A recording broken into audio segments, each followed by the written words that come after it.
नमस्कार दोस्तों, study IQ में आप सभी का स्वागत है। मेरा नाम है डॉक्टर महिपाल सिंह राठौड़ और इस वीडियो में मैं आपके लिए लेकर आया हूं राष्ट्रीय स्वयं सेवक संघ आरएसएस का इतिहास।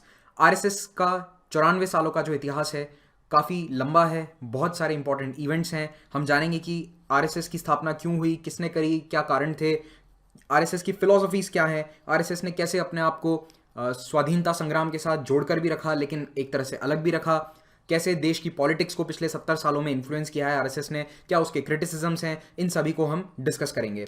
शुरुआत करने से पहले आपको बता दूं कि स्टडी आईक्यू के self preparatory pendrive courses available हैं सारे मेजर गवर्नमेंट एग्जाम्स के लिए, खास करके यूपीएससी जो कि देश का सबसे प्रतिष्ठित एग्जाम है उसके लिए हमारा फ्लैगशिप पेनड्राइव कोर्स आप अवेल कर सकते हैं और इससे घर बैठकर आप इस एग्जाम की तैयारी कर सकते हैं। ज़्यादा जानकारी के लिए इन नंबर्स पर कॉल कीजिए या फिर हमारी वेबसाइट विजिट कीजिए studiiq.com। अगर आपको मेरे द्वारा बनाए गए लेक्चर्स का पीडीएफ चाहिए तो आप मेरे फेसबुक पेज को लाइक और फॉलो कर सकते हैं। इस लेक्चर का भी पीडीएफ आपको वहां पर मिल जाएगा। जो फेसबुक इस्तेमाल नहीं करते उनके लिए टेलीग्राम चैनल है, ये रहा उसका लिंक।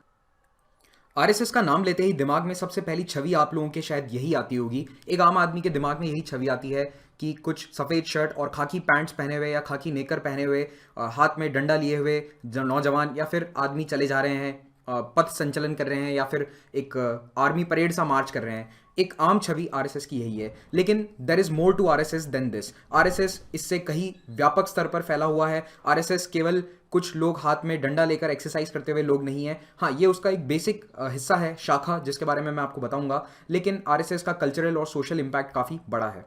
और पॉलिटिकली भी हमें आरएसएस के बारे में जानने की जरूरत है, क्योंकि अभी जब मैं ये वीडियो बना रहा हूं तो देश के सर्वोच्च पदों पर आरएसएस के पूर्व प्रचारक पदासीन है। जो प्रधानमंत्री नरेंद्र मोदी हैं और हमारे राष्ट्रपति हैं रामनाथ कोविंद, ये दोनों एक समय पे आरएसएस के प्रचारक रहे हैं या फिर आरएसएस के एक्टिव मेंबर्स रहे हैं। और इनके अलावा भी कई सीनियर लीडर्स देश के, अटल बिहारी वाजपेयी, लाल कृष्ण आडवाणी, ये सभी संघ के पदाधिकारी रहे हैं और इनका संघ का और बीजेपी का बहुत क्लोज जुड़ाव है। तो क्योंकि बीजेपी एक बहुत बड़ी नेशनल पॉलिटिकल पार्टी है, सत्ता में है जब मैं ये वीडियो बना रहा हूं, तो इसीलिए हमें इस आरएसएस के बारे में जानना पॉलिटिकली भी इंपॉर्टेंट है और हिस्ट्री के पॉइंट ऑफ व्यू से, एग्जाम्स के पॉइंट ऑफ व्यू से भी थोड़ा सा इंपॉर्टेंट है। तो सबसे पहले मैं शुरुआत करता हूं नाम से। What's there in a name, लेकिन नाम में सब कुछ रखा है। शेक्सपियर का कहना गलत था, मैं थोड़ा इसमें अगेंस्ट हूं शेक्सपियर के। देखो, राष्ट्रीय, राष्ट्रीय का मतलब होता है नेशनल, स्वयंसेवक का मतलब है वॉलंटियर, जो अपने आप को सेवा के लिए आगे ला रहा है, वॉलंटियर कर रहा है, बिना किसी पैसे के, बिना किसी चार्जेस के, बिना बदले में कुछ भी पाने की उम्मीद के। कोई व्यक्ति अगर कोई कार्य करता है तो उसे आप वॉलंटियर कहते हैं। तो ये है स्वयंसेवक। और संघ का मतलब होता है ऑर्गेनाइजेशन। संघ यानी किसी लोगों का या किसी ऑर्गेनाइजेशन का आपस में जुड़ाव होता है तो उसे संघ कहा जाता है। अब आरएसएस की सिंपल नाम के अनुसार डेफिनेशन तो ये हो गई कि ये एक वॉलंटियर ऑर्गेनाइजेशन है, लेकिन इस पे टैग्स लगाए जाते हैं। टैग्स का मतलब इसे कहा जाता है राइट विंग। आप अखबारों में कई बार ये टर्मिनोलॉजी देखोगे, जब भी आरएसएस का नाम लिखा होता है इसके आगे एक प्रीफिक्स होगा, या तो right wing RSS, Hindu nationalist RSS, paramilitary organisation RSS. जानते हैं इन बातों में कितनी सच्चाई है, कितना झूठ है।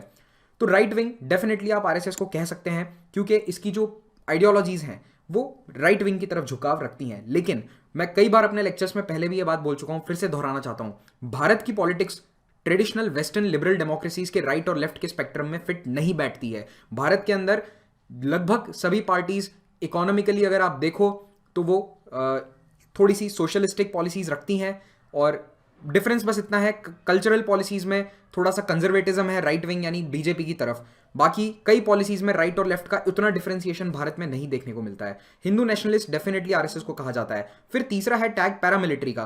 पैरामिलिट्री कहां तक सही है? आरएसएस अपने कैडर्स को डेफिनेटली ट्रेनिंग देता है, जो डंडा होता है उसे चलाने का, उसे यूज करने का। कुछ स्पेशलाइज्ड कैंप्स होते हैं जिनमें एलिजिडली हथियारों की ट्रेनिंग भी दी जाती है, लेकिन ये सभी नॉलेज पब्लिक डोमेन में ज़्यादा डिटेल्स इसके बारे में बाहर नहीं आती है, क्योंकि पैरामिलिट्री ऑर्गेनाइजेशन आउटराइट अपने आप को आरएसएस नहीं कहता है, तो हम इसे लॉफुली या लीगली पैरामिलिट्री ऑर्गेनाइजेशन नहीं कह सकते। लेकिन मोस्टली जो लेफ्ट लिबरल राइटर्स हैं वो इसे पैरामिलिट्री ऑर्गेनाइजेशन कहते हैं। अपनी अपनी विचारधारा है। बीजेपी, भारतीय जनता पार्टी, भारत की सबसे बड़ी पॉलिटिकल पार्टी, अगर आप सदस्य देखते हैं तो उसका पेरेंट ऑर्गेनाइजेशन आरएसएस है। लेकिन यहां पर भी थोड़ा सा ग्रे एरिया है। आरएसएस कहता है कि हम डायरेक्टली बीजेपी को कंट्रोल नहीं करते, बीजेपी भी कहती है हम आइडियोलॉजिकली आरएसएस से डिराइव करते हैं, लेकिन हमारा कोई direct decision making power RSS के पास नहीं है। ये ऑर्गेनाइजेशन आरएसएस दुनिया का सबसे बड़ा वॉलंटरी मिशनरी ऑर्गेनाइजेशन है। वॉलंटरी मिशनरी, इन दोनों शब्दों का मतलब समझिए। वॉलंटरी यानी यहाँ पे किसी को पैसा नहीं मिलता आरएसएस ज्वाइन करके काम करने के लिए, और मिशनरी यानी ये किसी सोशल सर्विस में या फिर रिलीजियस सर्विस में लगे हुए हैं। तो आरएसएस आखिर किस चीज के लिए स्टैंड करता है? What does RSS stand for? RSS अपने आप को कहता है कि हम एक कल्चरल ऑर्गेनाइजेशन है, हम पॉलिटिकल ऑर्गेनाइजेशन नहीं है। हम देश की संस्कृति को कंटिन्यू रखना चाहते हैं, देश के युवा को इस संस्कृति को, महान संस्कृति को आगे बढ़ाने में मदद करना चाहते हैं, उन्हें सिखाना चाहते हैं कि कैसे ये महान हिंदू राष्ट्र जो हजारों सालों से चला आ रहा है, केवल 1947 से नहीं जन्मा है, ये हजारों सालों की परंपरा है और इसे हम कंटिन्यू आगे रखना चाहते हैं। ये आरएसएस का मेन एजेंडा है। आरएसएस हिंदू राष्ट्रवाद को बढ़ावा देता है। आरएसएस अपनी फिलॉसफी को कहता है हिंदुत्व, और एम्फेसिस है यहाँ पे डिसिप्लिन और डेडिकेशन पे। डिसिप्लिन शाखा के थ्रू, दोनों तरह का डिसिप्लिन है, फिजिकल और मेंटल। हर शहर में आरएसएस की आपको लगभग शाखा देखने को मिल जाएगी। अगर आप उत्तर भारत में रहते हैं, मध्य भारत में रहते हैं, लगभग हर शहर में आपको एक एरिया में एक शाखा देखने को मिली जाएगी। तो ये जो डिसिप्लिन है आरएसएस का, ये शाखा के थ्रू मेंटेन होता है। और मेंटल डिसिप्लिन मिलता है आरएसएस का उसकी नॉलेज के थ्रू जो दी जाती है इन्हीं शाखाओं में। अब आते हैं फाउंडेशन पे। तो आरएसएस की स्थापना करी थी डॉक्टर केशव बलिराम हेडगेवार, इन्हें प्यार से डॉक्टर जी कहते थे आरएस संघ के लोग। ये नागपुर में इन्होंने 1925 27 सितंबर को इसकी स्थापना करी थी। दिन था विजयदशमी का, दशहरा का दिन। और डॉक्टर हेडगेवार, आगे मैं भी इन्हें डॉक्टर जी कहूंगा या फिर हेडगेवार कहूंगा, ये खुद एक कांग्रेसमैन थे, कांग्रेस पार्टी के सदस्य थे। इन्होंने तिलक के साथ मिलकर कई सत्याग्रह भी किए, कांग्रेस पार्टी में रहते हुए अंग्रेजों का विरोध भी किया। सावरकर की आइडियोलॉजी से बहुत ज़्यादा इन्फ्लुएंस थे। लेकिन अल्टीमेटली जब नॉन कोऑपरेशन मूवमेंट चल रहा था 1921 और 22 में, जब गांधी जी ने खिलाफत मूवमेंट को सपोर्ट दिया, उस समय ये कांग्रेस से अलग हो गए। इनका वहां पे उन्हें लगा कि ये मुस्लिमों का तुष्टीकरण किया जा रहा है कांग्रेस और गांधी जी द्वारा, कि खिलाफत मूवमेंट जिसका भारत से कोई लेना देना नहीं है, उसे पॉलिटिकली सपोर्ट देकर उसे पॉलिटिक्स में नहीं लाना चाहिए। तो यहां से इन्होंने कांग्रेस से अपना रास्ता अलग कर दिया। हालांकि इन्होंने कांग्रेस को बाद में भी सपोर्ट दिया, इंडिविजुअल अपनी पर्सनल कैपेसिटी में ये कांग्रेस के सेशंस में बाद में भी जाते थे, पर इन्होंने खुद का ऑर्गेनाइजेशन सेटअप किया केवल 4 लोगों के साथ 27 सितंबर को। धीरे धीरे इसमें लोग जुड़ते गए। पहली मीटिंग में 4 आए, फिर उसके बाद 12 लोग आए। 12 लोगों को इन्होंने अपना पहला भाषण दिया। जब फाउंडेशन हुआ था तब इसका नाम था केवल संघ। ये क्वेश्चन बहुत इंपॉर्टेंट है, कभी कभी पूछा जा सकता है, ध्यान रख लेना। जब 27 सितंबर 1925 को जब इसे स्थापित किया गया था तब उसे केवल संघ नाम दिया गया था। राष्ट्रीय स्वयंसेवक संघ नाम सिलेक्ट किया कुछ महीनों बाद 1926 में, तब से इसका नाम है राष्ट्रीय स्वयंसेवक संघ। ठीक है, पूरा बड़ा एक्सपांड करके नाम लिख दिया गया। फाउंडर का नाम बहुत इंपॉर्टेंट है, डायरेक्टली पूछा जा सकता है एग्जाम्स में। Doctor Keshav Baliram Hedgewar, doctor KB. Hedgewar. अब आते हैं संघ परिवार पे। ये टर्म भी आप न्यूज में काफी बार सुनेंगे। संघ परिवार क्या होता है?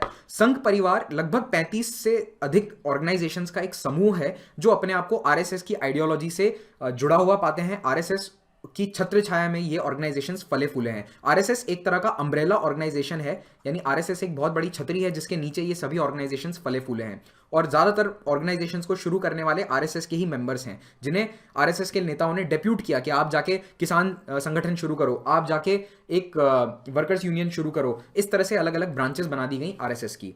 तो वैसे ऑन पेपर हर ऑर्गेनाइजेशन इंडिपेंडेंट है, किसी का डायरेक्टली संघ परिवार से कोई जुड़ाव नहीं है, लेना देना नहीं है। लेकिन वो एक अनरिटन सी बात है, मतलब समझने वाली बात है कि ये सभी आरएसएस से जुड़े हुए हैं। और इनकी एक एनुअल मीटिंग होती है, जो इनकी एनुअल मीटिंग होती है उसमें सभी ऑर्गेनाइजेशंस के पदाधिकारी आते हैं और एक एनुअल रिपोर्ट प्रस्तुत की जाती है। और ये मीटिंग 2019 में हुई है ग्वालियर में। अगर आप 2019 में कोई एग्जाम दे रहे हैं तो शायद पूछा जा सकता है। ठीक है, अखिल भारतीय प्रचारिणी सभा जो ABPS जिसे कहते हैं, ये हुई है 2019 में ग्वालियर में।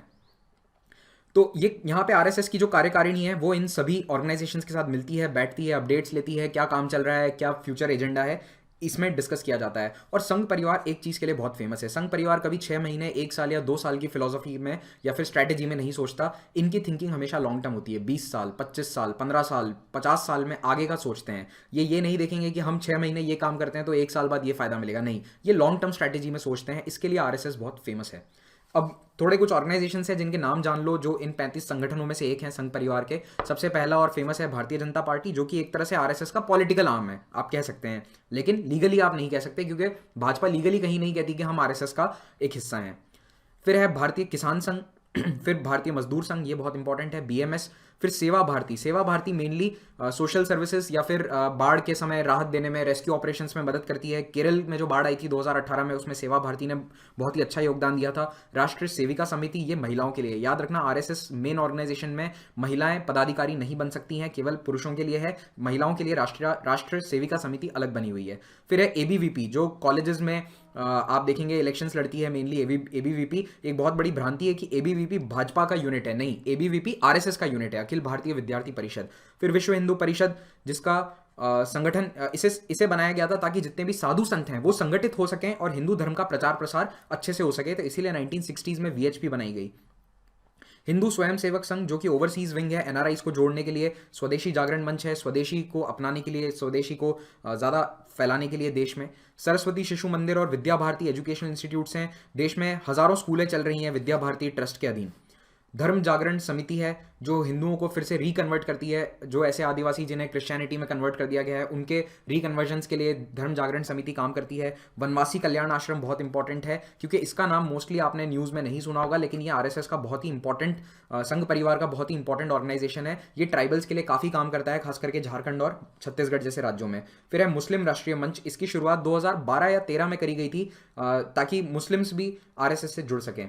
फिर है बजरंग दल, बजरंग दल हालांकि उत्पात के लिए जाना जाता है, जैसे वैलेंटाइंस डे के समय जो भी प्रेमी जोड़ों को रोकने के लिए बजरंग दल के एक्टिविस्ट घूमते हैं, उसके लिए ज़्यादा इनफेमस है आप कह सकते हैं। लेकिन बजरंग दल की स्थापना क्यों हुई थी? जो अयोध्या मूवमेंट के समय जो रैलीज निकला करती थी, उनकी सेफ्टी और प्रोटेक्शन के लिए बजरंग दल बनाया गया था 1984 में।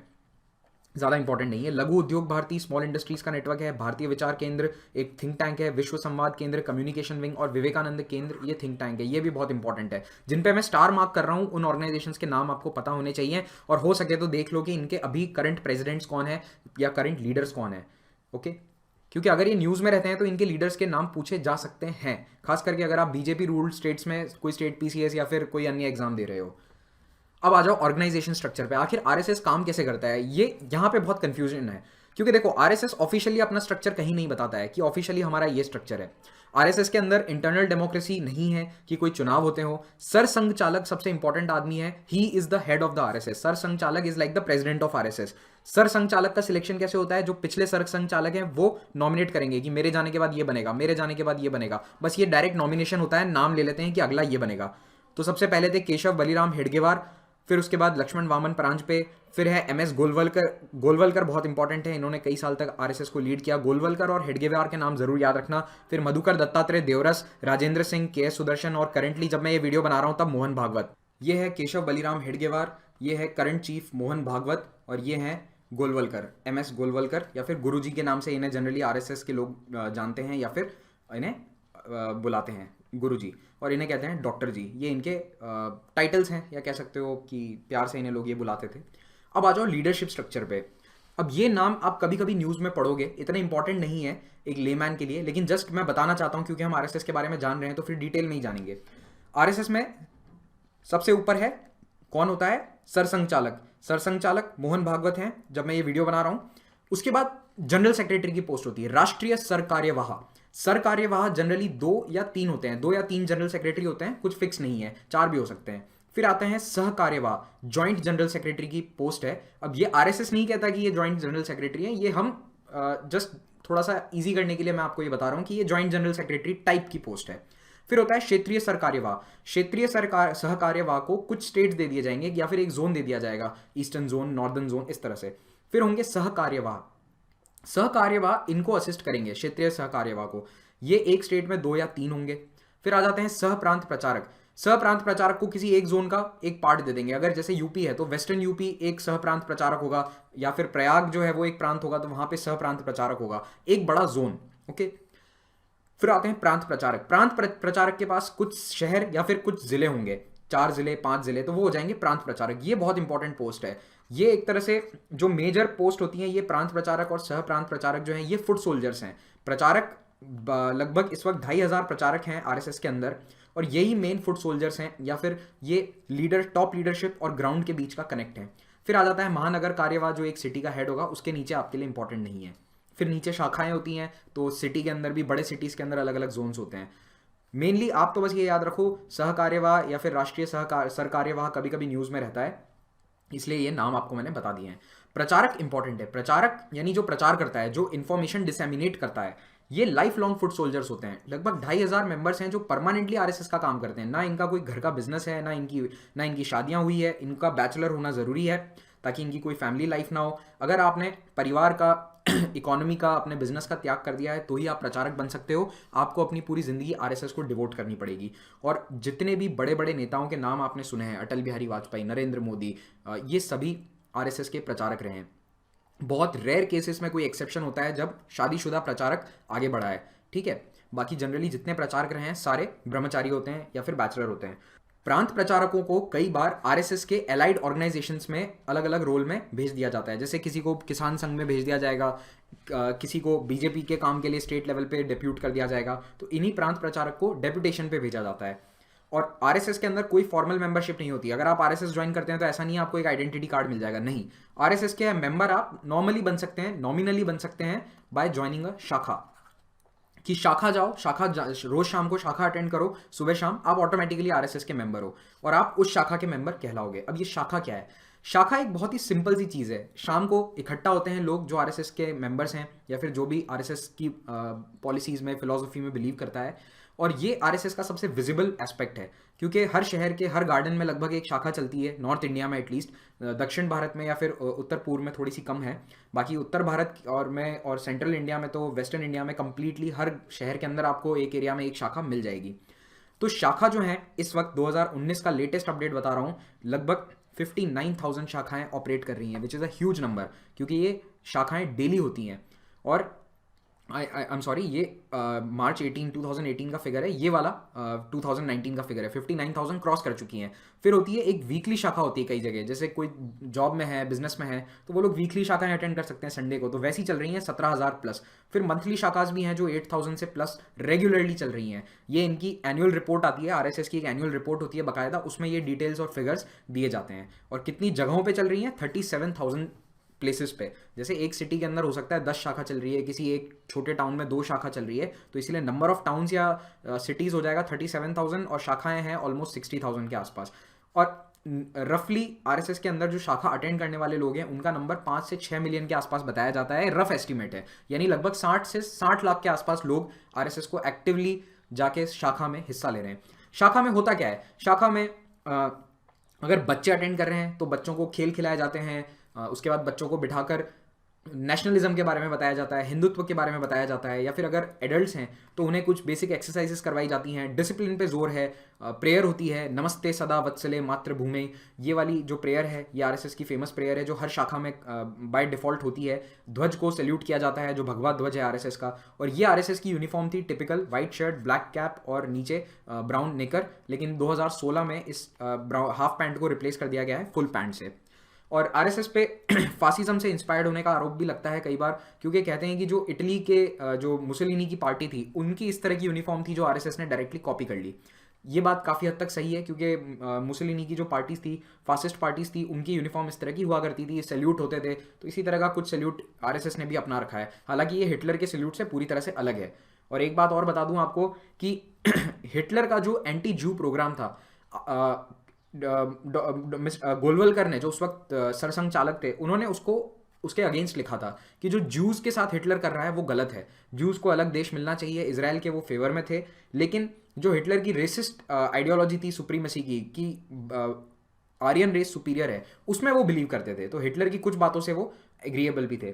फिर शाखाओं के अंदर वेपन्स ट्रेनिंग दी जाती है। वो weapon most of the times यही होता है, एक डंडा होता है और इस डंडे को एज अ हथियार यूज करने की ट्रेनिंग दी जाती है जवान लड़कों को। और ऐसा आरोप लगता है कई बार कि कुछ सीक्रेट कैंप्स भी होते हैं जिनमें वेपन्स चलाने की ट्रेनिंग भी दी जाती है। हालांकि वो कैंप्स पब्लिक नहीं होते हैं तो उनके बारे में ज़्यादा जानकारी मीडिया में या पब्लिक डोमेन में नहीं है। अब मैं आता हूँ आरएसएस के इतिहास पे, अर्ली ईयर्स पे। आपको मैंने बताया फाउंडेशन हुआ था 1925 में। नागपुर शहर आज भी हेडक्वार्टर कहाँ है? नागपुर में ही है, रेशमबाग एरिया के अंदर आरएसएस का हेडक्वार्टर्स है। शुरुआत डॉक्टर हेडगेवार के घर से हुई थी। एजेंडा क्या था? Independence and protection of Hindu political, cultural and religious interest, यानी हिंदुत्व की रक्षा, हिंदू धर्म की, हिंदू कल्चर की, हिंदू राष्ट्र की रक्षा, हिंदू राष्ट्र जो हजारों सालों से चला आ रहा है उसको आगे करने का काम आरएसएस चलाना चाहता था। तो 1925 में जब फाउंडेशन हुआ तो उसके बाद कुछ सालों तक तो बेस महाराष्ट्र में ही था। 5 सालों तक शाखाएं महाराष्ट्र के अलग अलग शाखाओं में अलग अलग सिटीज़ में बढ़ती गई, लेकिन मेनली बेस महाराष्ट्र में ही रहा। 1930 के बाद नॉर्थ इंडिया में आरएसएस थोड़ा सा पॉपुलर हुआ, क्योंकि पंडित मदन मोहन मालवीय ने अपनी university BHU, Banaras Hindu university जो उन्होंने बनाई थी, उसमें आरएसएस को जगह दी। उन्होंने आरएसएस को वहां पे ऑफिस स्पेस दिया, वहां पे काम करने की अनुमति दी कि आप यहाँ पे आरएसएस की शाखाएं चलाओ। तो वहां से नॉर्थ इंडिया में ग्रोथ काफी तेजी से फैली। पंडित मदन मोहन मालवीय खुद हिंदू महासभा के सदस्य थे, प्रेसिडेंट भी रहे थे, और वो आरएसएस के काफी फेवर में थे। तो यहां से आरएसएस काफी तेजी से बढ़ा 1930 के दशक में। लेकिन एक खास बात सुनिए, 1930 और 25 के दशक में भी हेडगेवार ने बहुत ही ध्यान से, बहुत ही चतुराई से आरएसएस को एंटी ब्रिटिश प्रोटेस्ट से अलग रखा, किसी भी पॉलिटिकल पार्टी से भी अलग रखा, और कोई भी एंटी ब्रिटिश इवेंट होता था वहां पे भी आरएसएस ऑफिशियली पार्ट नहीं लेता था। कैसे? जैसे देखो, 1930 में दांडी मार्च से सिविल डिसोबीडियंस मूवमेंट की शुरुआत होती है, तो डॉक्टर हेडगेवार खुद दांडी मार्च में गए थे पर्सनल कैपेसिटी में, लेकिन उन्होंने अपने संगठन आरएसएस को ऑफिशियली उस आंदोलन में नहीं झोंका। उन्होंने कहा RSS as an organisation civil disobedience movement में हिस्सा नहीं लेगा। हाँ, अगर कोई संघ का मेंबर अपनी पर्सनल कैपेसिटी में कांग्रेस के साथ इस मूवमेंट में जुड़ना चाहता है तो वो जा सकता है, लेकिन आरएसएस को रिप्रेजेंट वो नहीं करेगा। तो हेडगेवार ने इस मामले में बहुत ध्यान रखा कि ब्रिटिश गवर्नमेंट आरएसएस को बैन ना कर दे। तो ब्रिटिश गवर्नमेंट कभी भी आरएसएस को बैन नहीं करती है 17 सालों तक। जब 22 साल जो टाइम पीरियड था 1925 से 47 का, इन 22 सालों में आरएसएस को ब्रिटिश सरकार ने कभी भी बैन नहीं किया। और ब्रिटिश गवर्नमेंट कहती थी कि जब तक ये सोशल और कल्चरल बातें कर रहे हैं तब तक हम इन्हें टॉलरेट कर लेंगे, हमें बस पॉलिटिक्स में इनका इन्वॉल्वमेंट नहीं चाहिए। और कांग्रेस पूरी तरह से पॉलिटिक्स में इन्वॉल्व थी। तो हेडगेवार खुद कांग्रेस पार्टी के मेंबर थे, कई सालों तक रहे थे, और सिविल डिसोबीडियंस मूवमेंट में भी गए, जेल भी गए थे। सिविल डिसोबीडियंस मूवमेंट में हिस्सा लेने के कारण हेडगेवार को जेल भी हुई थी 1 या 1.5 साल की, लेकिन उसके बावजूद आरएसएस एक्टिवली इन किसी मूवमेंट में नहीं जुड़ा। ऐसा ही क्विट इंडिया मूवमेंट के दौरान भी हुआ। क्विट इंडिया मूवमेंट में भी सेम बात थी। गोलवलकर ने कहा कि आरएसएस इस anti lawful anti British protest में, जो कि अनलॉफुल है, क्योंकि यहाँ पे हिंसा का रास्ता अपनाया था कांग्रेस ने, तो वहां पे हम हिस्सा नहीं लेंगे। पार्टीशन के समय आरएसएस ने हिंदू रिफ्यूजीज की मदद करी जो पाकिस्तान से आए थे, उनके लिए कैंप्स लगाए, शरणार्थी शिविर लगाए, खाना पहुंचाया, उन्हें राशन पहुंचाया। लेकिन आरएसएस पे उस वक्त एक बहुत बड़ा आरोप है कि जो हिंदू मुस्लिम दंगे हुए थे उसमें बहुत सारे आरएसएस के मेंबर्स ने हिस्सा लिया था, और इस कम्युनल वायलेंस की आग को भड़काने में बहुत बड़ा रोल था आरएसएस के मेंबर्स का। अगेन, आरएसएस ने ऑफिशियली कभी ये नहीं कहा कि मुसलमानों को मारो, या फिर पाकिस्तान जो जा रहे हैं उन्हें मारो, या फिर पाकिस्तान के साथ या फिर हिंदू मुसलमानों के बीच में दंगे होने चाहिए। इस तरह की बातें ऑफिशियली आरएसएस कभी नहीं कहता था, लेकिन जो दंगों को भड़काने वाले लोग थे कई शहरों में, वो एक्टिव आरएसएस मेंबर्स थे। भारत की आज़ादी के तुरंत बाद 5 महीने बाद महात्मा गांधी की हत्या होती है। महात्मा गांधी की हत्या करी थी नाथूराम गोडसे ने। नाथूराम गोडसे आरएसएस मेंबर रहा था।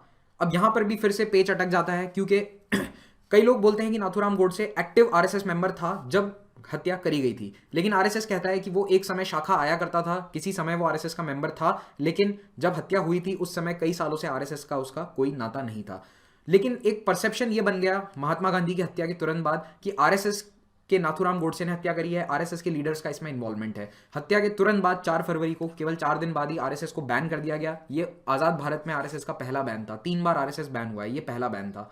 ज्यादातर आरएसएस लीडर्स को अरेस्ट कर लिया गया। गोलवलकर को भी अरेस्ट करके कुछ महीनों जेल में रखा गया, उसके बाद उन्हें हाउस अरेस्ट में रख दिया नागपुर में। फिर कुछ महीनों बाद क्या होता है, सरदार वल्लभ भाई पटेल बात करते हैं आरएसएस से, और उनसे कहते हैं कि आप बैन हम आपसे हटा लेंगे, लेकिन 2 कंडीशन है। एक, कि आप संविधान को मान लो। आरएसएस ने संविधान को मानने से साफ इनकार कर दिया था। आरएसएस कहता था कि ये संविधान मनुस्मृति के कानूनों के खिलाफ है, तो हम इसे नहीं मानते। दूसरा, ट्राई कलर को, हमारे राष्ट्रीय ध्वज को मानने से कंप्लीटली इनकार कर दिया था आरएसएस ने।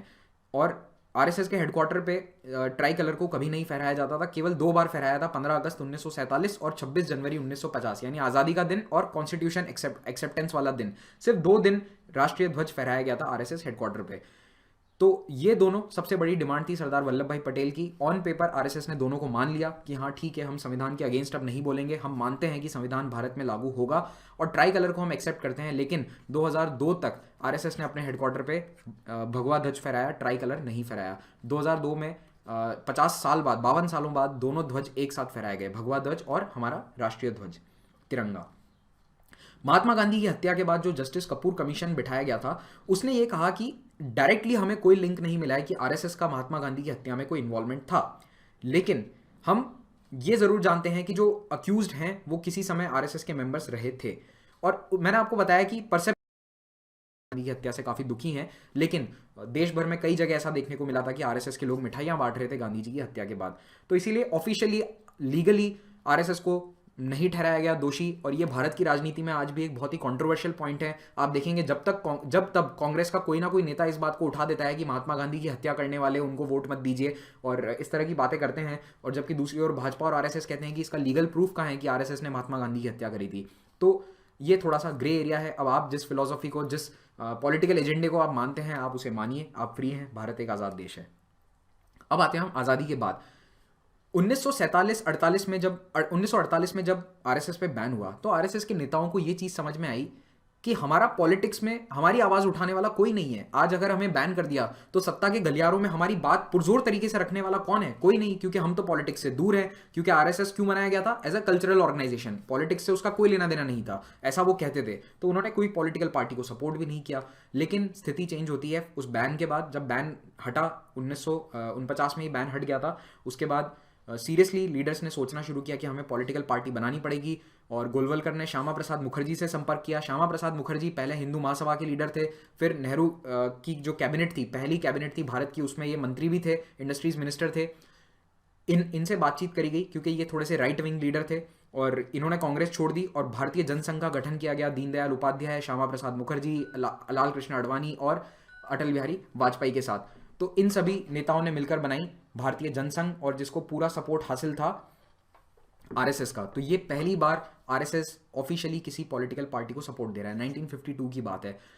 51 एक्चुअली फाउंडेशन हुआ था अक्टूबर 51, इसे सही कर लेना। अक्टूबर 1951 में चुनाव के जस्ट पहले, चुनाव कब हुए थे? अक्टूबर 1951 से फरवरी 1952 तक। तो चुनाव से जस्ट पहले पार्टी का गठन किया गया था। तो पहले लोकसभा चुनाव में भारतीय जनसंघ को मिली 3 सीटें, अगले में 4 सीट, फिर 14, फिर 35 और 22। तो आप देखेंगे 67 आते आते 35 सीटें, ये साइजेबल सीट है, एक साइजेबल पार्टी बन चुकी थी भारतीय जनसंघ। और 71 तक आते आते वापस 22 सीट आ गई थी, क्योंकि इंदिरा गांधी ने इलेक्शन से जस्ट पहले भारत बांग्लादेश युद्ध हुआ था, उसमें जीत हासिल करी थी, तो जनसंघ की सीट कम हो गई। लेकिन जनसंघ ऑपोजिशन में सबसे बड़ी पार्टीज में से एक था। फिर हम आते हैं रिहेबिलिटेशन इन मेन स्ट्रीम। यह है 60 का दशक। अब आज़ादी के तुरंत बाद एक आम आदमी के दिमाग में आरएसएस का नाम काफ़ी खराब हो गया था, क्योंकि महात्मा गांधी की हत्या से उसे जुड़ा हुआ माना जाता था। लेकिन 50 और 60 के दशक में भारतीय जनसंघ बनाने के बाद, पॉलिटिकली एक्टिव होने के बाद, लोगों की दिमाग में आरएसएस की छवि थोड़ी सी सुधरी, और इस छवि को सुधारने में बहुत बड़ा रोल था 1962 में आरएसएस की सेवा। आरएसएस के वॉलंटियर्स ने अपनी सेवाएं दी, क्योंकि जब आर्मी, पुलिस सब सीमा पे तैनात कर दी गई थी, तो कई जगह फौज की हेल्प करी, ट्रैफिक का संचालन संभाला। दिल्ली जैसे शहर में ट्रैफिक व्यवस्था पूरी आरएसएस के हाथ में थी, क्योंकि ट्रैफिक वाले जो पुलिसमैन हैं वो सारे अन्य कामों में लगे हुए थे। तो इस तरह से आरएसएस ने 62 के युद्ध में सरकार का, आर्मी का बहुत सपोर्ट किया।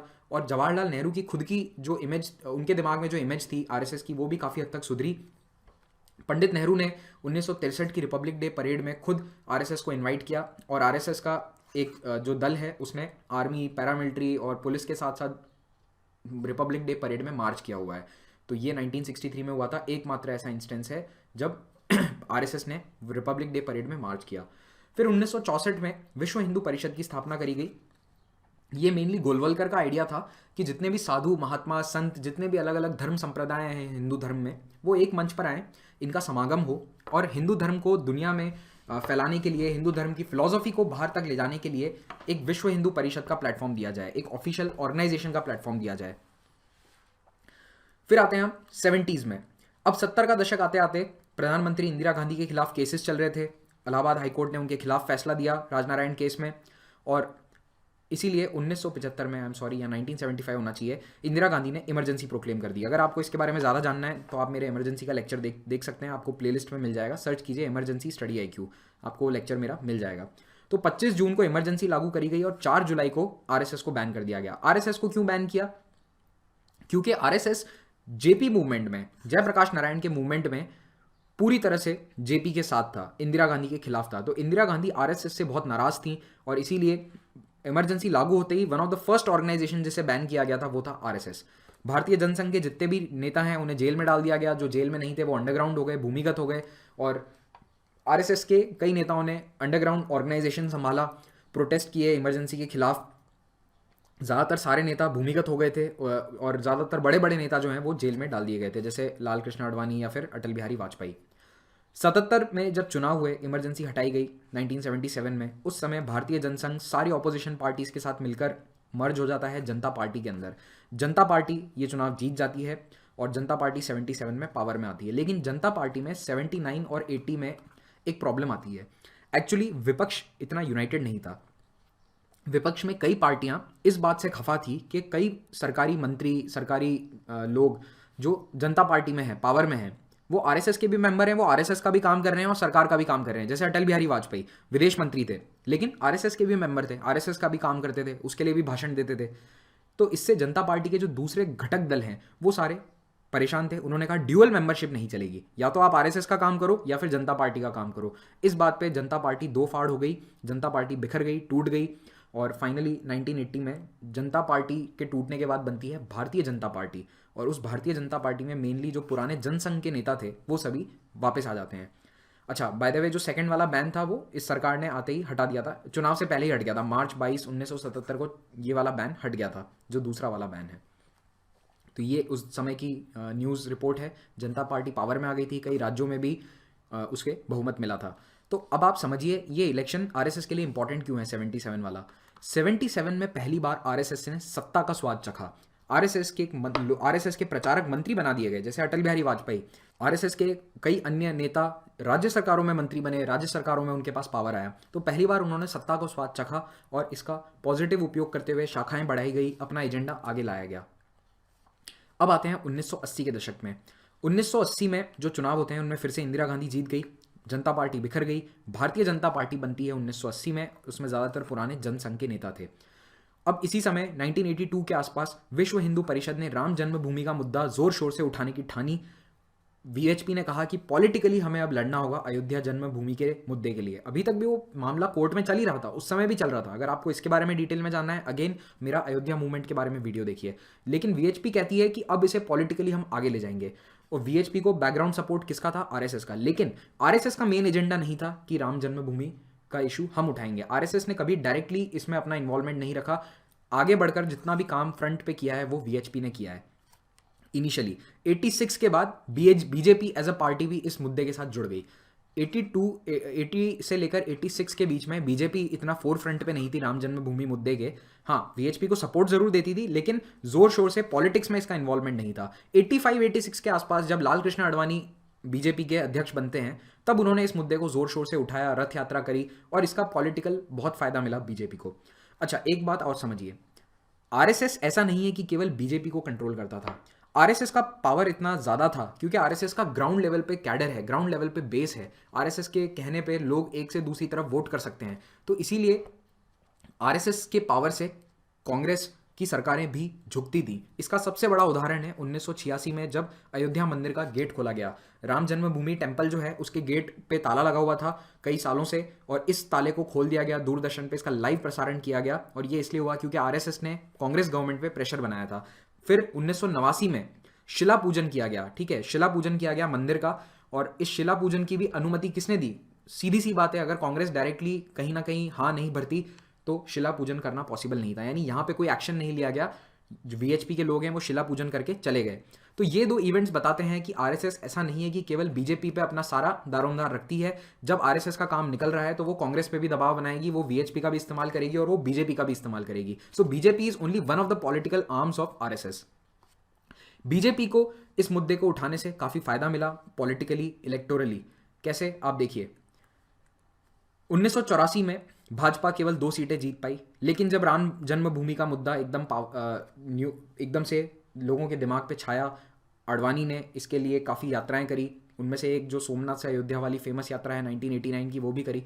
तो कुल मिला के इन इलेक्शंस में एक एक करके बीजेपी की सीटें बढ़ती गई। तो 2 से 85 पे पहुंचे। फिर जब जन्मभूमि मुद्दा चरम पे था तब 120, फिर बाबरी मस्जिद ढहाने के 4 साल बाद 1996 के चुनाव में 161, फिर 1998 में पहली बार सरकार बनाने में सफल हुए विद 182 सीट्स, 99 में अगेन 182 सीट्स, फिर 2004 में हारे 138 सीट। और इस चुनाव में हार का एक बहुत बड़ा कारण ये था कि अंदरूनी बात है, कहा जाता है कि आरएसएस अटल बिहारी वाजपेयी की गवर्नमेंट को सपोर्ट नहीं कर रही थी क्योंकि इकोनॉमिकली दोनों के बीच में काफ़ी मतभेद थे इकोनॉमिक पॉलिसीज़ को लेकर। 2009 में फिर से 116 सीट हार, लेकिन 2014 के चुनाव में नरेंद्र मोदी के नेतृत्व में लड़े गए चुनावों में बीजेपी को फुल सपोर्ट रहा आरएसएस का और 282 सीटों के साथ ऐतिहासिक बहुमत। ये फोटो है राम जन्मभूमि का जो पिनाकल मूवमेंट है आरएसएस की नज़र में, वो था बाबरी मस्जिद को ढहाना। 6 दिसंबर 1992 का वो दिन जब भारत के सेक्युलरिज्म को तार तार करती हुई ये तस्वीर आप देख सकते हैं कि इस विवादित ढांचे को गिरा दिया गया वीएचपी के कार सेवकों द्वारा। यहाँ पे आरएसएस के मेंबर्स, वीएचपी के कार सेवक, भाजपा के पदाधिकारी, कई लोग मौजूद थे। अडवाणी जी भाषण दे रहे थे मंच पे थोड़ा सा दूर यहाँ से। और इस बाबरी मस्जिद डेमोलिशन के तुरंत बाद जो उस वक्त तत्कालीन कांग्रेस सरकार थी केंद्र में, उसने आरएसएस को फिर से बैन कर दिया। तो ये तीसरा बैन है 1992 में, लेकिन जब इन्वेस्टिगेशन हुई तो 93 में फिर से ये बैन हटा दिया गया, क्योंकि डायरेक्टली आरएसएस कहीं भी इन्वॉल्व नहीं होता था, लीगली डायरेक्टली अपना नाम कहीं आने नहीं देता था। तो जब पूरी इन्वेस्टिगेशन हुई तो पाया गया कि हम इंडाइट नहीं कर सकते, यानी आरएसएस के ऊपर ऑफिशियली सबूतों के साथ हम आरोप नहीं लगा सकते। तो ये 93 में फिर से बैन हटा दिया गया। तो ये तीसरा और आखिरी बैन है जो आरएसएस पे लगा था। अब आते हैं 90 के दशक में। 90 के दशक में बीजेपी धीरे धीरे कोएलिशन पॉलिटिक्स को समझने लगी। चुनाव में सीटें तो मिल जाती थी 160, 182, लेकिन ये बहुमत नहीं है। बहुमत क्या है? भारत के अंदर कितना मेजोरिटी चाहिए आपको? मेजोरिटी मार्क क्रॉस करने के लिए चाहिए 283 सीट्स। ये कभी मिल नहीं पाई। तो इसीलिए कोएलिशन पॉलिटिक्स का ज़माना था और बीजेपी भी कोएलिशन को समझने लगी।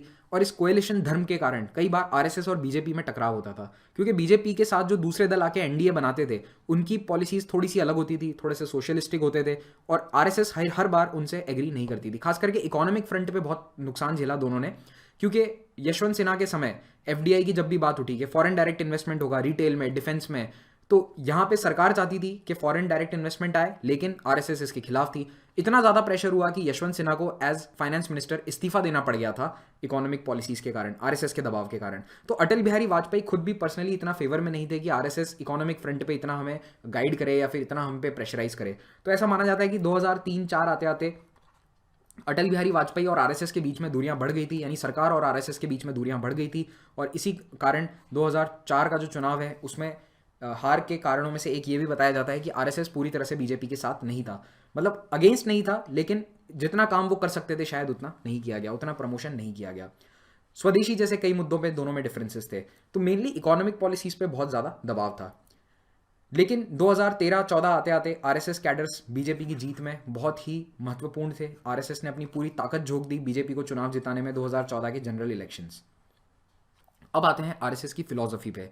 देखो, आरएसएस की फिलॉसफी हमें कैसे पता चलती है? आरएसएस अपने वीकली जो इनके वीकली मैगजीन्स आती है उनमें लेख लिखते हैं उनके नेता लीडर्स, उससे हमें काफ़ी कुछ पता चलता है। कई लीडर्स ने बुक्स छापी हैं, अपनी फिलॉसफीज दी हैं। तो ऐसा कोई सेट प्रिंसिपल नहीं है कि ये फिलॉसफी आरएसएस की, लेकिन मेजरली हम 4 इसे टॉपिक्स में डिवाइड कर सकते हैं। पहला है अखंड भारत। आरएसएस मानता है कि भारत, पाकिस्तान, बांग्लादेश, अफगानिस्तान ये सब एक है, ये पूरा अखंड भारत है जो हज़ारों साल पहले था, वैसा ही भारत अब होना चाहिए। दूसरा है इंटीग्रल ह्यूमनिज्म। ये दीनदयाल उपाध्याय ने फिलॉसफी दी थी, ठीक है, डीडीयू का शॉर्ट फॉर्म है दीनदयाल उपाध्याय का। दीनदयाल उपाध्याय काफ़ी इंपॉर्टेंट लीडर थे जनसंघ के। उन्होंने ये फिलॉसफी दी इंटीग्रल ह्यूमनिज्म, यानी हमें इंसानों को तवज्जो देनी है। इसमें ग्रामीण विकास के बारे में इन्होंने बात करी, रूरल डेवलपमेंट, उसके बाद इन्होंने बात करी सोशल डेवलपमेंट की। इन्होंने कहा कि वेस्टर्न डेमोक्रेटिक मॉडल है, यानी कैपिटलिस्टिक मॉडल है, वो भी पूरी तरह से सही नहीं है, और लेफ्ट वाला जो मॉडल है वो भी सही नहीं है। दोनों के बीच का रास्ता हमें अपनाना है और इंसानों को तवज्जो देनी है। इंटीग्रल ह्यूमनिज्म इसे नाम दिया। तो ऑफिशियली आरएसएस कहता है कि हमारी फिलॉसफी इंटीग्रल ह्यूमनिज्म की है। फिर है हिंदुत्व। हिंदुत्व यानी हिंदू धर्म को सर्वोच्च मानना है। भारत में जो भी रह रहे हैं अखंड भारत में, आरएसएस का मानना है कि वो सभी हिंदू राष्ट्र का हिस्सा है, हिंदुत्व को फॉलो करें। तो हिंदू राष्ट्र और हिंदुत्व की जो फिलॉसफीज़ हैं ये सबसे कंट्रोवर्शियल है, क्योंकि भारत का संविधान ये कहता है कि आप चाहे किसी भी धर्म से हों, आप चाहे किसी भी रेस के हों, आपको अपने धर्म को फॉलो करने की पूरी इजाज़त है। चाहे आप हिंदू हों, मुस्लिम हो, सिख हों, ईसाई हों, आप जो भी अपना धर्म है उसे फॉलो कर सकते हैं, उसे आप प्रैक्टिस कर सकते हैं, प्रोपेगेट कर सकते हैं। लेकिन आरएसएस और संविधान के बीच में यहाँ पे टकराव था। फिर आते हैं हम आरएसएस की कुछ टिपिकल कैरेक्टरिस्टिक्स पे। आप पथ संचलन देखेंगे, आरएसएस एक परेड या मार्च की तरह निकालता है पथ संचलन। ये शहर की मुख्य सड़कों से होते हुए निकलता है। जो मार्च पास्ट होता है कई बार आपको देखने को मिलेगा इंपॉर्टेंट ओकेजन्स, खास करके जो दशहरा का दिन होता है, विजयादशमी, जो फाउंडेशन दिन है आरएसएस का, उस दिन पथ संचलन बाय डिफॉल्ट निकाला जाता है। उसके अलावा भी अन्य त्योहारों पर आपको ये देखने को मिल सकता है। इससे डिसिप्लिन पता चलता है आरएसएस के जो शाखा के मेंबर्स हैं उनका। फिर है भगवा ध्वज। इसको लेकर काफ़ी कंट्रोवर्सी रही है, क्योंकि आरएसएस ने शुरुआत में मना कर दिया था कि हमारे तिरंगे को, देश के तिरंगे को राष्ट्रीय ध्वज नहीं मानते हैं, हम तो केवल भगवा ध्वज को सैल्यूट करेंगे। इनफैक्ट आरएसएस की फिलॉसफी में सबसे ऊपर भगवा ध्वज है। सर संघ चालक भी टॉप पे नहीं आते, सर संघ चालक भी सैल्यूट करेंगे भगवा ध्वज को। भगवा ध्वज is the top most thing. यहाँ पे भगवान की पूजा नहीं होती है, ये भी इंपॉर्टेंट है। आरएसएस ये नहीं कहता कि आप इस भगवान को पूजो या उस भगवान को पूजो। आरएसएस कहता है कि केवल भगवा ध्वज को सैल्यूट करो, ये हमारे हिंदू राष्ट्र का ध्वज है और इसे ही हम मानेंगे। तो भारत का जो तिरंगा है वो केवल 14 अगस्त 1947 15 होना चाहिए, 14 अगस्त की मिडनाइट, मतलब 14 और 15 की जो मिडनाइट थी उस दिन इसे फहराया गया था। फिर 26 जनवरी को फहराया गया। उसके बाद 2002 तक आरएसएस के हेडक्वार्टर्स पे तिरंगा नहीं फहराया गया। 2002 से लेकिन हर रिपब्लिक डे और हर आज़ादी स्वतंत्रता दिवस पर तिरंगा और भगवा ध्वज दोनों फहराए जाते हैं। फिर आते हैं पब्लिकेशंस पे। कई बार ये पब्लिकेशंस कंट्रोवर्सी में होते हैं क्योंकि ये कई कंट्रोवर्शियल लेख छाप देते हैं। नाम इंपॉर्टेंट है, ऑर्गेनाइजर जो इनका अंग्रेजी मैगजीन है, अंग्रेजी में मैगजीन है, दोनों वीकली आते हैं। पांचजन्य हिंदी में आता है और ऑर्गेनाइजर इंग्लिश में। इसके अलावा दक्षिण भारत और उत्तर पूर्व में अपनी पकड़ मजबूत करने के लिए कई रीजनल वर्नाक्युलर लैंग्वेज में भी वीकलीज लाई गई हैं। तो अगर आप तमिलनाडु में हैं तो तमिल भाषा के अंदर भी वीकली आपको देखने को मिलेगा आरएसएस का, बंगाली में भी मिलेगा, जितनी भी रीजनल लैंग्वेजेस हैं भारत की उनमें देखने को मिलेगा। आरएसएस की शाखा केवल 3-4 राज्यों में ज़्यादा नहीं है, बाकी लगभग हर राज्य में, हर ब्लॉक को आरएसएस की शाखाएं कवर कर रही हैं। केवल एक मिजोरम, नागालैंड और जो मेघालय स्टेट हैं इसमें आरएसएस की प्रेजेंस थोड़ी सी कम है। उसके अलावा लगभग हर स्टेट में आपको आरएसएस की प्रेजेंस देखने को मिल जाएगी। अब आते हैं आरएसएस की कुछ अच्छे कामों पे। देखिए, जहाँ पे अच्छा काम है where credit is due, credit देना बनता है। आरएसएस हर मुश्किल समय में, देश की हर मुश्किल घड़ी में आरएसएस के वॉलंटियर सबसे आगे खड़े होते हैं जनता की मदद के लिए। तो चाहे वो बाढ़ हो या फिर फेमाइन हो या फिर कोई भी नेचुरल कैलामिटी हो, चाहे वो उत्तराखंड में जो डिजास्टर हुआ था 2013 में, चाहे वो केरल की बाढ़ है 2018 की, उड़ीसा का ओखी चक्रवात है, जिस भी समय लोगों को ज़रूरत थी आरएसएस वॉलंटियर सबसे आगे आए हैं और उन्होंने हर नेचुरल कैलामिटी में लोगों की सहायता करी है। चाहे वो राशन पहुंचाना हो, चाहे वो फंसे हुए लोगों को निकालना हो, सड़क को साफ करना है लैंडस्लाइड में, इस तरह के हर काम में आरएसएस के वॉलंटियर्स आगे रहते हैं। सेवा भारती जो इनका आरएसएस का सेवा दल है, वॉलंटियर ऑर्गेनाइजेशन है, उसका इसमें बहुत बड़ा योगदान है। उसके बाद कल्चरल और एजुकेशनल इंस्टीट्यूशंस बहुत इंपॉर्टेंट है। कल्चरल एक्टिविटीज़ से देश का कल्चर जीवित है। एजुकेशनल इंस्टीट्यूशंस ऐसी जगहों पे काम कर रहे हैं जहाँ पे कई जगह सरकारी स्कूल तक नहीं है। ट्राइबल एरियाज़ में वनवासी कल्याण परिषद का जो काम है वो तारीफ लायक है। तो इन एरियाज़ में आरएसएस बहुत अच्छा काम कर रहा है। लेकिन आरएसएस के कुछ क्रिटिसिज्म भी हैं। बाय द वे, ये केरल की बाढ़ का एक फोटोग्राफ है पिछले साल का, 2018 का। क्रिटिसिज्म्स बहुत सारे हैं आरएसएस के। क्रिटिसिज्म्स की बात करता हूँ। सबसे पहला और सबसे बड़ा आरोप जो आरएसएस पे लगता है वो है रिलीजियस फंडामेंटलिज्म का, कि ये एक बहुत ही फंडामेंटलिस्ट ऑर्गेनाइजेशन है। यानी ये बात करता है केवल हिंदू धर्म की, और आरएसएस कहता है कि मुसलमान और क्रिश्चियन और अन्य किसी धर्म के लोगों के लिए देश में कोई जगह नहीं है। इस तरह की बातें प्रोपेगेट करी जाती है आरएसएस लीडर्स द्वारा उनकी किताबों में, क्योंकि एंटी मुस्लिम एंटी क्रिश्चियन बातें सीधी सीधी लिखी गई हैं इस किताब में, bunch of thoughts. MS Golwalkar जिन्होंने लगभग 40 साल इस ऑर्गेनाइजेशन को हेड किया है, एमएस गोलवलकर ने किताब लिखी थी बंच ऑफ थॉट्स, 1964 या 5 में कुछ किताब लिखी थी। उस समय इन्होंने सीधा इस किताब में लिखा है कि देश को सबसे बड़ा थ्रेट है मुसलमानों से और क्रिश्चियन से। तो ऐसी बातें जब आरएसएस के नेता बोलते हैं या लिखते हैं तो आरएसएस डेफिनेटली फंडामेंटलिज्म की ओर जाता है। हालांकि आज के जो आरएसएस की लीडरशिप है वो कहती है कि देखो समय के साथ बदलाव आता है, बंच ऑफ थॉट्स में लिखी गई हर चीज़ आज सही नहीं है। आरएसएस बहुत इस मामले में अडेप्ट करता है अपने आप को, क्योंकि एक 70 और 80 का दशक था जब आरएसएस के नेता कहते थे कि कंप्यूटर का इस्तेमाल नहीं करेंगे, लेकिन आज खुद आरएसएस लीडर्स ट्विटर, फेसबुक सब जगह मौजूद हैं। They are very active on social media. ज़्यादातर बड़े लीडर्स हैं सोशल मीडिया पे। तो आरएसएस की थिंकिंग में भी थोड़ा थोड़ा चेंज आया है, लेकिन आज भी ये बात है, आज भी ये बात देखने को मिलती है कि most of the RSS leaders कहीं ना कहीं एंटी मुस्लिम बातें या एंटी मुस्लिम सेंटिमेंट्स रखते हैं। फिर है advocating cultural homogeneity. Cultural homogeneity का मतलब है कि आरएसएस कहता है कि हिंदू राष्ट्र जो भारत में रह रहा है वो हिंदू है। ये आरएसएस की फिलॉसफी है, लेकिन ये सच नहीं है। भारत में क्रिश्चियंस भी रह रहे हैं, भारत में ऐसे लोग भी रह रहे हैं जो किसी धर्म को नहीं मानते, आदिवासी भी रह रहे हैं, नॉर्थ ईस्ट के एनिमिस्टिक रिलीजन्स हैं, नॉर्थ ईस्ट के रिलीजन्स अलग हैं, लेकिन आरएसएस कहता है कि वो सभी एक कल्चरल होमोजेनिटी के अंदर हैं, एक जैसा उनका कल्चर है, जो भारत में रहेगा वो हिंदू है, इसीलिए हिंदू राष्ट्र है। तो ये वाली बात हमारे कॉन्स्टिट्यूशन के खिलाफ है और ये बहुत बड़ा क्रिटिसिज्म है आरएसएस का। फिर आरएसएस को कई बार एक्सट्रीमिस्ट ऑर्गेनाइजेशन कहा गया है, जो एक पैरामिलिट्री ग्रुप की तरह काम करता है, क्योंकि कई दंगे हुए हैं, जैसे गोधरा राइट्स थे, उसके बाद उड़ीसा के अंदर जो एंटी क्रिश्चियन राइट्स थे उनमें सीधे तौर पर आरएसएस का हाथ देखने को मिला था। जो पुलिस इन्वेस्टिगेशंस हुई थी उनमें भी कई आरएसएस के मेंबर्स का या आरएसएस के लीडर्स का नाम आया था, इसीलिए आरएसएस को एक एक्सट्रीमिस्ट ऑर्गेनाइजेशन भी माना जाता है। फिर मालेगांव ब्लास्ट में जब नाम आता है 2006 में आरएसएस का, उस समय एक शब्द आया हिंदू टेरर। तत्कालीन यूपीए सरकार और गृह मंत्री सुशील कुमार शिंदे ने कहा था कि आरएसएस इज हिंदू टेरर, क्योंकि ये एक्सट्रीमिस्ट ऑर्गेनाइजेशन से लिंक्ड है। जैसे इस्लामिक आतंकवाद है, उससे बड़ा खतरा यूपीए सरकार ने कहा कि देश को हिंदू आतंकवाद से है। हालांकि इसमें से कई केसेस में जो लीडर्स थे उन्हें बरी कर दिया गया बाद में, लेकिन उस समय ये टर्म काफ़ी चर्चा में था कि हिंदू आतंकवाद या हिंदू टेरर, और इसमें मेनली मालेगांव ब्लास्ट या फिर अजमेर ब्लास्ट का नाम दिया जाता है, जो अजमेर में दरगाह के पास में ब्लास्ट हुए थे उनमें। तो ये मिड 2000s की बात है। तो अब यहाँ पे डायरेक्टली किसी आरएसएस लीडर का नाम नहीं आया, लेकिन जो लोग पकड़े गए थे उन्होंने कहा कि हमें सपोर्ट आरएसएस के उस नेता से मिल रहा था या इस नेता से मिल रहा था। फाइनली आप सबको मैं एक अपना पर्सनल ऑब्जर्वेशन बताना चाहता हूं। अभी तक मैंने आपको जो भी बातें बताई है वहां पे मेरा कोई पर्सनल ओपिनियन नहीं था। सारे फैक्ट्स पब्लिक डोमेन में अवेलेबल हैं, जिन्हें मैंने एक अलग अलग जगहों से ढूंढ के आपके लिए इकट्ठा किया है इस लेक्चर के लिए। एक पर्सनल बात ऐड करना चाहूँगा। मैंने नोटिस किया है कि आरएसएस के प्रति लोगों के दो ही रवैये हो सकते हैं। एक, या तो आरएसएस को सपोर्ट करेंगे या फिर उसे बिल्कुल नफरत करेंगे, उसके अगेंस्ट होंगे। दो ही तरह के लोग आपको भारत में मिलेंगे, ये मेरा बिल्कुल पर्सनल ओपिनियन है। या तो आप आरएसएस के सपोर्टर हो या आप उसके अगेंस्ट हो, there is no middle ground. आप किसी से भी पूछिए, अगर आरएसएस के मेंबर नहीं होगा कोई, तो या तो वो उसे सपोर्ट कर रहा होगा या उसके अगेंस्ट होगा। You are free to do any of those. आप भारत के नागरिक हैं, आपको आपका संविधान ये अधिकार देता है कि आप किसी भी पॉलिटिकल ग्रुप, किसी भी सोशल ग्रुप का हिस्सा बनिए, मेंबर बनिए, एक एजेंडा रखिए, रवैया रखिए, पॉलिटिकल आउटलुक रखिए, उसके लिए कोई रोक टोक नहीं है इस देश में।